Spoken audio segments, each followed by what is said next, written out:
Welcome back to clean news Rajasthan. चलिए देखते हैं राजस्थान की 15 फटाफट बड़ी खबरों को। जयपुर से एआई किसान क्रांति शुरू, किसानों के लिए नई तकनीकी पहल लॉन्च। राजधानी जयपुर से एआई किसान क्रांति की शुरुआत हुई, जहां मुख्यमंत्री भजनलाल शर्मा और केंद्रीय कृषि मंत्री शिवराज सिंह चौहान ने एआई हैकाथॉन लॉन्च किया। मुख्यमंत्री ने कहा कि केंद्रीय मंत्री किसान के दर्द और उसके समाधान को भलीभांति जानते हैं। यह तकनीक किसानों की आय बढ़ाने और उन्हें आत्मनिर्भर बनाने में मदद करेगी। योजना मोबाइल के जरिए सीधी किसानों तक पहुंचेगी। बाड़मेर डिपो को मिलेगी 13 नई बसें, एसी स्लीपर सेवा शुरू। बाड़मेर रोडवेज डिपो को जल्द 13 नई बसों की सौगात मिलने जा रही है। रोडवेज मुख्यालय जयपुर ने एसी स्लीपर 2x2 और नॉन एसी बसों के लिए टेंडर जारी किए हैं। मार्च से बसें चरणबद्ध तरीके से बेड़े में शामिल होंगी। इससे यात्रियों को जोधपुर, कोटा समेत बड़े शहरों के लिए सीधी और अधिक आरामदायक यात्रा सुविधा मिल सकेगी। राजस्थान में कक्षा 7वीं का पाठ्यक्रम बदला, 1 अप्रैल से नया सत्र। राजस्थान में शिक्षण सत्र 2026-27 से कक्षा 7वीं का पाठ्यक्रम संशोधित किया गया है। नया शैक्षणिक सत्र 1 अप्रैल से शुरू होगा और इसी दिन से विद्यार्थियों को नई पाठ्य पुस्तकें वितरित की जाएंगी। अधिकांश विषयों के सिलेबस में बदलाव किया गया है, जबकि कंप्यूटर और उर्दू विषय की किताबें पहले जैसी ही रहेंगी। बदलाव का उद्देश्य पढ़ाई को अधिक उपयोगी, अद्यतन और व्यवहारिक बनाना बताया गया है। जयपुर में शिवराज सिंह चौहान लॉन्च करेंगे किसानों के लिए भारत विस्तार प्लेटफॉर्म। जयपुर में किसानों के लिए बड़ी डिजिटल पहल शुरू करने जा रही है। केंद्रीय कृषि मंत्री शिवराज सिंह चौहान एआई आधारित भारत विस्तार प्लेटफॉर्म लॉन्च करेंगे। यह पहल नरेंद्र मोदी के मार्गदर्शन में तैयार की गई है। प्लेटफॉर्म का उद्देश्य किसानों को तकनीक के जरिए सशक्त बनाना और फसल, बाजार, सलाह और योजनाओं से जुड़ी सेवाएं एक ही डिजिटल मंच पर उपलब्ध कराना है।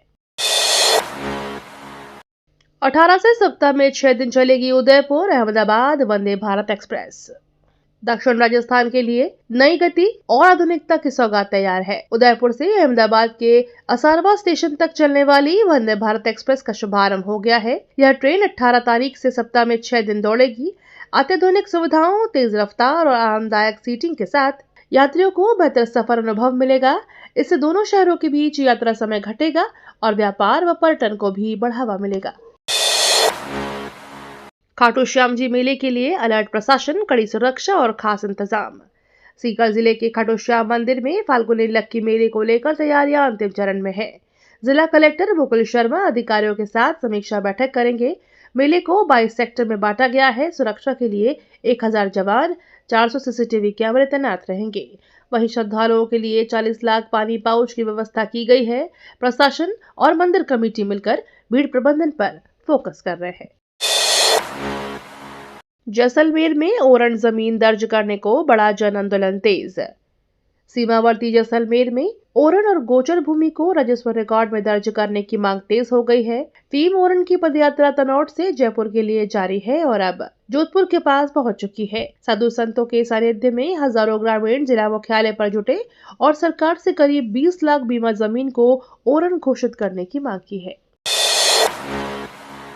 जयपुर दिल्ली सफर होगा तेज, NH-48 पर जल्द खुलेंगे नए फ्लाईओवर। जयपुर से दिल्ली जाने वाले यात्रियों को जल्द बड़ी राहत मिलेगी। भारतीय राष्ट्रीय राजमार्ग प्राधिकरण ने NH-48 पर बन रहे 6 फ्लाईओवर और ब्रिज का काम 31 मार्च तक पूरा करने का लक्ष्य रखा है। परियोजना पूरी होते ही ट्रैफिक जाम में कमी आएगी और यात्रा समय घटेगा। इससे रोजाना सफर करने वाले और व्यापारिक वाहनों को खास फायदा मिलेगा। जयपुर में सूर्य किरण एयर शो, जल महल पर दिखेगा फाइटर जेट का दम। राजधानी जयपुर में 20 और 22 फरवरी को भारतीय वायुसेना का दमखम नजर आएगा।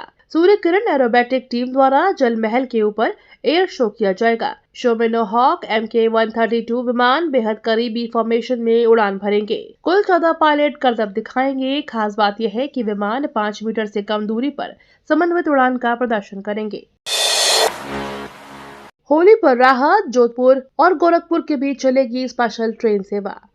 होली के मौके पर बढ़ती भीड़ को देखते हुए रेलवे ने जोधपुर और गोरखपुर के बीच साप्ताहिक होली स्पेशल ट्रेन चलाने का फैसला किया है। यह ट्रेन रतनगढ़, दिल्ली, अयोध्या और लखनऊ मार्ग से संचालित होगी। 5 से 27 मार्च के बीच कुल 4 ट्रिप होंगी। इसी विशेष सेवा से राजस्थान और पूर्वी उत्तर प्रदेश के बीच यात्रा करने वाले हजारों यात्रियों को त्योहार पर घर पहुंचने में बड़ी सुविधा मिलेगी। उत्तर पश्चिम रेलवे ने 9 स्पेशल ट्रेनों में बढ़ाए 57 जनरल कोच। उत्तर पश्चिम रेलवे ने फरवरी मार्च के भीड़ को देखते हुए बड़ा राहत फैसला लिया है। 9 स्पेशल ट्रेनों में अस्थायी रूप से 57 जनरल कोच बढ़ाए गए हैं। इसका लाभ मदार, रेवाड़ी, जयपुर, हिसार और रोहतक रूट के यात्रियों को मिलेगा। अतिरिक्त कोच लगने से जनरल श्रेणी में यात्रा करने वालों को बड़ी राहत मिलेगी। जोगेश्वर गर्ग का कांग्रेस पर हमला, इंदिरा गांधी दौर का इतिहास याद। राजस्थान विधानसभा में सरकारी मुख्य सचेतक जोगेश्वर गर्ग ने कांग्रेस पर निशाना साधते हुए कहा कि पार्टी इतिहास भूल रही है। उन्होंने कहा कि इंदिरा गांधी के शुरुआती कार्यकाल में संसद घेराव के दौरान साधु संतों पर गोली चली थी।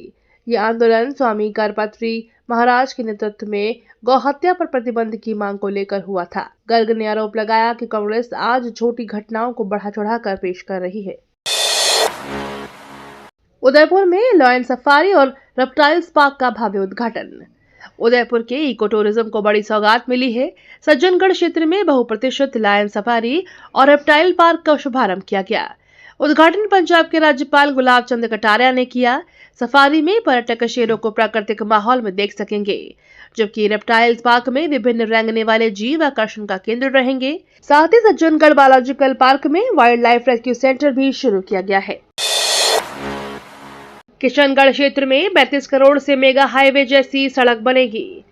किशनगढ़ क्षेत्र में ग्रामीण और औद्योगिक विकास को बढ़ावा देने के लिए करीब 35 करोड़ रुपए की लागत से मेगा हाईवे की तर्ज पर नई सड़क बनाई जाएगी।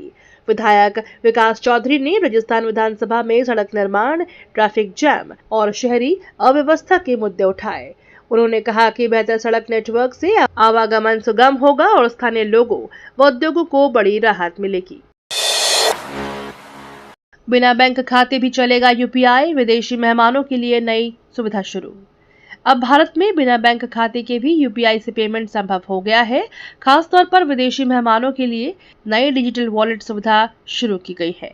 इस सेवा के जरिए टूरिस्ट और डेलीगेट्स इंटरनेशनल कार्ड से वॉलेट रिचार्ज कर सकेंगे और सीधे यूपीआई क्यूआर स्कैन कर भुगतान कर पाएंगे। कैश रखने की जरूरत कम होगी और पेमेंट आसान बनेगा। फिलहाल यह सुविधा चुनिंदा स्थानों पर पायलट रूप से शुरू की गई है। राजस्थान में मौसम बदला, तेज हवाओं संग बारिश, ओलावृष्टि का अलर्ट। राजस्थान में पश्चिमी विक्षोभ के असर से मौसम ने करवट ले ली है। जयपुर समेत कई शहरों में तेज हवाओं के साथ बारिश दर्ज हुई है। मौसम विभाग ने बुधवार को कुछ इलाकों में बारिश और ओलावृष्टि का अलर्ट जारी किया है। दिन और रात के तापमान में बढ़ोतरी देखी गई है। सबसे अधिक तापमान बाड़मेर में 33 डिग्री सेल्सियस रिकॉर्ड किया गया। राजस्थान के 3 शहरों में हाउसिंग बोर्ड की नई योजनाएं जल्द। राजस्थान आवासन मंडल जल्द ही झालावाड़, कोटपूतली और जोधपुर में नई आवासीय योजनाएं शुरू करेगा। आयुक्त रश्मि शर्मा ने मुख्यालय में योजनाओं की प्रगति की समीक्षा कर अधिकारियों को निर्देश दिए कि सभी आय वर्गों के लिए किफायती और गुणवत्तापूर्ण मकान जल्द धरातल पर लाए जाएं। उद्देश्य सुरक्षित, सुविधायुक्त और आधुनिक आवास उपलब्ध कराना है। फाल्गुन अमावस्या पर पुष्कर सरोवर में उमड़ा श्रद्धालुओं का सैलाब। फाल्गुन माह की अमावस्या पर पुष्कर के पवित्र पुष्कर सरोवर में हजारों श्रद्धालुओं ने आस्था की डुबकी लगाई। स्नान के बाद श्रद्धालुओं ने तीर्थ पुरोहितों के सानिध्य में पितरों के लिए श्राद्ध कर्म किए। श्रद्धालुओं ने ब्रह्मा मंदिर पुष्कर में दर्शन कर दान पुण्य भी किया। देव और पितृ अमावस्या के संयोग के कारण सुबह से 52 घाटों पर पूजा और स्नान का सिलसिला जारी रहा। पीएम नरेंद्र मोदी का इजरायल दौरा खास, डिफेंस और ट्रेड समझौते संभव। नरेंद्र मोदी का प्रस्तावित इजरायल दौरा रणनीतिक रूप से बेहद अहम माना जा रहा है। इस यात्रा के दौरान रक्षा सहयोग, उन्नत तकनीक, कृषि नवाचार और द्विपक्षीय व्यापार से जुड़े कई महत्वपूर्ण समझौते होने की संभावना है। दोनों देशों के बीच सुरक्षा और टेक्नोलॉजी साझेदारी को और मजबूत करने पर जोर रहेगा। दौरा भारत और इजरायल रिश्तों को नई दिशा और गति देने वाला माना जा रहा है। राजस्थान हाई कोर्ट के कार्यवाहक मुख्य न्यायाधीश का औचक निरीक्षण, 8 जज एपीओ। राजस्थान हाई कोर्ट के कार्यवाहक मुख्य न्यायाधीश ने अचानक औचक निरीक्षण कर न्यायिक व्यवस्था की समीक्षा की। निरीक्षण के दौरान कामकाज और उपस्थिति में खामियां मिलने पर 8 न्यायिक अधिकारियों को एपीओ कर दिया गया है। खास बात यह रही कि यह कार्यवाही उस समय हुई जब कोर्ट परिसर को बम धमकी भी मिली हुई थी। सुरक्षा एजेंसियां अलर्ट रहीं और जांच के साथ अदालत का कामकाज नियंत्रित तरीके से जारी रखा गया। स्वदेशी डिजिटल मॉनिटरिंग से भारत के पहले परमाणु ऊर्जा संयंत्र को नया जीवन। भारत के पहले परमाणु ऊर्जा संयंत्र को स्वदेशी डिजिटल मॉनिटरिंग सिस्टम से नई मजबूती मिली है। उन्नत नियंत्रण और रियल टाइम डेटा ट्रैकिंग तकनीक से संयंत्र की कार्यक्षमता और सुरक्षा स्तर दोनों बढ़ेंगे। नई प्रणाली उपकरणों की स्थिति पर लगातार नजर रखेगी और संभावित खराबी का पहले ही संकेत दे सकेगी। इससे रखरखाव लागत घटेगी, उत्पादन स्थिर रहेगा और ऊर्जा क्षेत्र में आत्मनिर्भरता को भी बढ़ावा मिलेगा। टीकाराम जूली का सरकार पर हमला, बजट और विकास दावों पर सवाल। राजस्थान विधानसभा के बजट सत्र में नेता प्रतिपक्ष टीकाराम जूली ने सरकार को घेरते हुए कहा, हकीकत सामने रखी जाए, सिर्फ दिखावा न हो। उन्होंने आरोप लगाया कि वह 2 साल के बजट में सिर्फ 25% घोषणाएं पूरी हुई हैं। राजकोषीय घाटा कम दिखाने के लिए विकास कार्यों में कटौती की गई। जूली ने कहा कि सरकार पहले बजट अनुमान में भी लक्ष्य से चूक चुकी है और अब सही तस्वीर पेश नहीं कर रही। जल जीवन मिशन घोटाले पर बेढम सख्त, दोषियों पर होगी कार्यवाही। जल जीवन मिशन में कथित अनियमितताओं को लेकर गृह राज्य मंत्री जवाहर सिंह बेढम ने सख्त बयान दिया है। विधानसभा परिसर में मीडिया से बातचीत में उन्होंने कहा कि योजना में घोटाला करने वाला कोई भी व्यक्ति बख्शा नहीं जाएगा। दोषियों पर कानून के तहत कठोर कार्रवाई होगी। जल जीवन मिशन का मकसद हर घर तक शुद्ध पेयजल पहुंचाना है और सरकार इसे पूरी गंभीरता से लागू कर रही है। जेपी नड्डा ने लॉन्च की 2 AI हेल्प पहल, डिजिटल हेल्थ सिस्टम को बढ़ावा। जेपी नड्डा ने नई दिल्ली में इंडिया AI इम्पैक्ट समिट 2026 के दौरान हेल्थ सेक्टर के लिए 2 बड़ी डिजिटल पहल सही और बोध लॉन्च की। उन्होंने कहा कि लगातार प्रयासों से देश में मजबूत डिजिटल पब्लिक इंफ्रास्ट्रक्चर तैयार हुआ है। इंटरऑपरेबल सिस्टम और सहमति आधारित हेल्प डेटा फ्रेमवर्क विकसित किए जा रहे हैं। साथ ही नागरिकों की डेटा प्राइवेसी और सुरक्षा सुनिश्चित करने हेतु AI आधारित हेल्प इकोसिस्टम को आगे बढ़ाया जा रहा है। टाटा एयरबस हेलीकॉप्टर यूनिट उच्च स्तरीय विनिर्माण साझेदारी का बेहतरीन उदाहरण, बोले राजनाथ सिंह।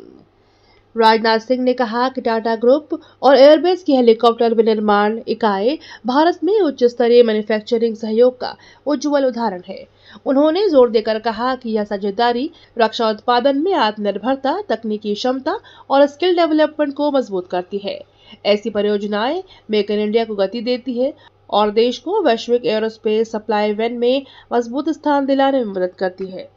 ये तो थी राजस्थान की बड़ी खबरें। रोजाना सबसे पहले अपडेट पाने के लिए क्लीन न्यूज राजस्थान को अभी सब्सक्राइब करें।